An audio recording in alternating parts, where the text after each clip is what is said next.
দেখেন, আল্লাহ পাক হেদায়েত এবং বুঝ সবাইকে দিবেন না। আল্লাহ যে আপনাকে এই কথাগুলো শোনার তৌফিক দিচ্ছেন, বোঝার তৌফিক দিয়েছেন, আপনার কান পর্যন্ত পৌঁছে দিয়েছেন, আপনি সৌভাগ্যবান। আল্লাহ পাক সবাইকে সুযোগ দিবেন না। 1999টা মানুষ জাহান্নামে যাবে,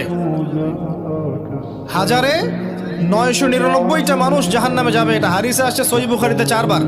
আর আল্লাহ পাক সূরা আরাফের 179 নম্বর আয়াতে ওটাও বলেছেন, ওয়ালাকাদ যারা'না লিজাহান্নামা কাসীরাম মিনাল জিন্নি ওয়াল ইনস। প্রচুর জিন আর মানুষকে দিয়ে আমি জাহান্নাম পূর্ণ করে দেব। লাহুম কুলুবুন লা ইয়াফকাহুনা বিহা, হৃদয় ছিল উপলব্ধি করতো না। ওয়ালাহুম আযানুন লা ইয়াসমাউনা বিহা, কান ছিল শুনতো না। ওয়ালাহুম আ'য়ুনুন লা ইবসিরুনা বিহা, চোখ ছিল দেখতো না। উলাইকা কাল আনআম, এরা ছিল গবাদি পশুর মতো। বাল হুম আদাল, বরং তার চেয়ে নিকৃষ্ট। উলাইকা হুমুল গাফিলুন।